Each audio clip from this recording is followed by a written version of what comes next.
Cowboy Nation, every year the Dallas Cowboys do a great job of finding undrafted free agents, and you know there's always at least one guy who ends up making some serious noise. I mean, how can we forget Drew Pearson and Tony Romo?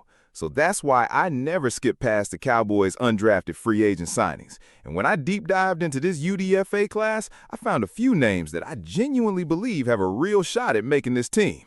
What's up, Cowboys? Welcome to the NFL Playbook, Cowboys. If you're new here, don't forget to hit that subscribe button. All right, so look, we're in cap mode now, and the draft is done, which means it's time to talk about the undrafted free agent class the Cowboys just brought in. And honestly, this is one of my favorite times of the offseason because you never really know who's going to step up and surprise everybody. The Cowboys typically keep one or two of these guys, and the list stays fluid too. People get added, people get cut, someone gets hurt, and they bring somebody else in.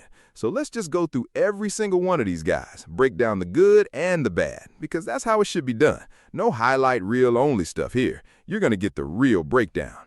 First up is Kelvin Gilliam, and right away what jumps out about this guy is the motor. Like, he just doesn't quit on plays, and that alone gets you noticed at the NFL level. He's got a strong core, powerful hands, and he's decent at shedding blocks. The Cowboys clearly like his traits, and honestly, you can see why. But look, I'm going to keep it real. He's got some things he needs to work on. His pass rush is not at an elite level yet. His spin move comes off a little slow and mechanical, and he's susceptible to cut blocks, which teams actually used against him pretty consistently on tape.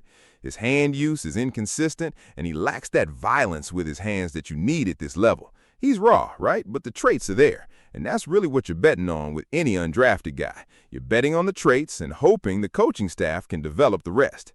Now, moving over to the wide receiver room, Jordan Hudson out of SMU is somebody I want to talk about. He came in around 200 pounds at his pro day, ran a 4.58 40, and his short shuttle was a 4.40. So he's not going to blow anybody away with straight line speed. But honestly, that's not really his game anyway. What he does well is his route running. He's smooth, he mixes up his body movements, and he has this really impressive ability to adjust to the football in the air. Above average balance, good body control, and he can bounce off contact, which you don't always see from a guy his size.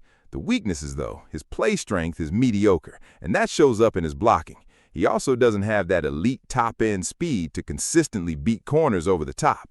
There were also some inconsistency issues between him and his quarterback that led to some contested windows and interception opportunities.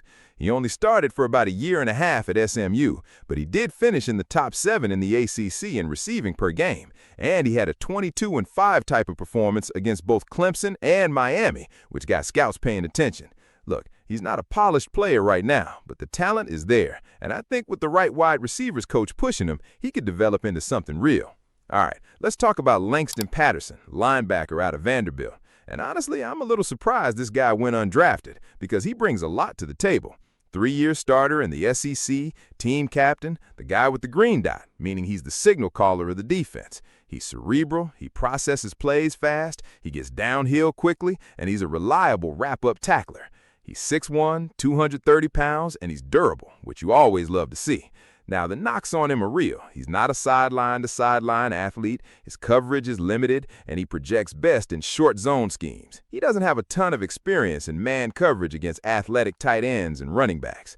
And his splash play numbers, sacks, interceptions, tackles for loss, those aren't really there. He's more steady than explosive, you know what I mean? But I genuinely think he could carve out a role on special teams here, and that's valuable. Smart, physical, fundamentally sound linebacker with a high floor, I'll take that depth any day. Next is Dominic Richardson, the running back from Tulsa. And look, this is the guy I'm personally rooting for the most out of this entire class. He transferred from Oklahoma State to Tulsa and put together a 1,000-yard season, which tells you he can carry a load. He's a physical runner, good contact balance, reliable in short yardage situations, and he's durable. Now, he's not going to juke anybody out of their shoes. He's more of a straight-ahead gap power runner. He's not going to take a toss and hit the edge. But that physicality between the tackles fits perfectly into what the Cowboys like to do in the run game. I mean, think about a guy like Phil Maffa and that kind of physical presence. That's the energy Dominique Richardson brings. Depending on how the other running backs hold up through camp, this guy could genuinely work his way into a rotational role. He's tough, experienced, and consistent. I'm watching him closely. Then you've got Camden Brown, the wide receiver who spent 3 years at Auburn before transferring to Georgia Southern. His 2025 season at Georgia Southern was impressive. Good initial burst, elite ball skills on fades and deep throws, excellent body control, and he wins in contested situations at a really high rate.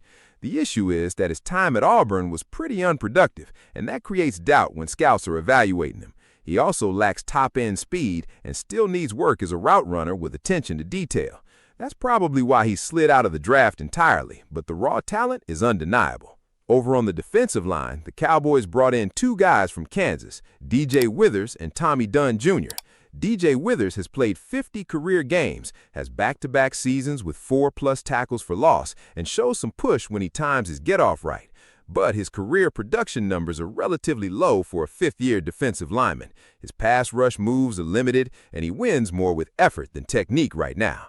He projects as a rotational guy, maybe a practice squad developmental call-up. But Tommy Dunn, though, honestly, I like his tape a little more. He's 6'3", 305 pounds, started 8 games last year, plays with power, and he penetrates. He could be a 3-tech, maybe a 1-tech, depending on how things shake out. He gives the Cowboys a little more juice up front, in my opinion. Keep an eye on Tommy Dunn. Now, let's talk about the tight ends, because the Cowboys brought in 2 undrafted guys here and actually paid them real money. DJ Rogers is getting $200K, which you know means something. Follow the money, right? He's broadly built with a massive wingspan, and his toughness as a runner is real.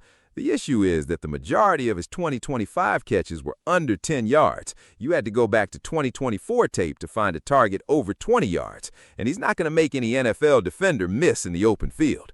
He also had a torn meniscus back in 2019 and banged up his knee during Senior Bowl week, which kept him out of the combine.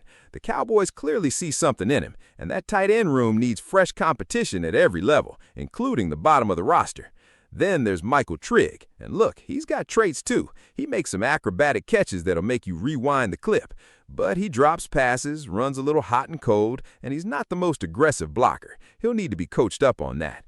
But I mean, if Rico Gathers was able to stick around on this roster for a couple seasons just off raw potential, Michael Trigg definitely has a shot. Shy-ass Pete from Kentucky is another guy they're bringing in, and he actually spent most of his career at New Mexico before transferring to Kentucky for one SEC season. He plays with good power and size, and having that experience going up against higher-level competition is something the Cowboys value. And then there's Sidney Fugar out of Baylor, and I'll be real, this one has me scratching my head a little bit. Baylor offensive and defensive linemen historically haven't translated super smoothly to the NFL, and he was a highly penalized player who's going to need a lot of development work. We'll see what the Cowboys have planned for him. Look, at the end of the day, every single one of these guys has something to prove. That's the beauty of this part of the offseason. Nobody handed him anything. These aren't polished, finished products. They're traits and potential and work ethic. And I'll be real with you, I hate when people only post the highlight clips on these undrafted guys and never show the drops or the blown assignments. That's a false picture, and it doesn't help anybody. So I gave you the good and the bad on every single one of them. Now I want to know, who are you rooting for? Who do you think has the best shot at making this roster? Drop it in the comments, pound that like button, and I'll catch you guys in the next one.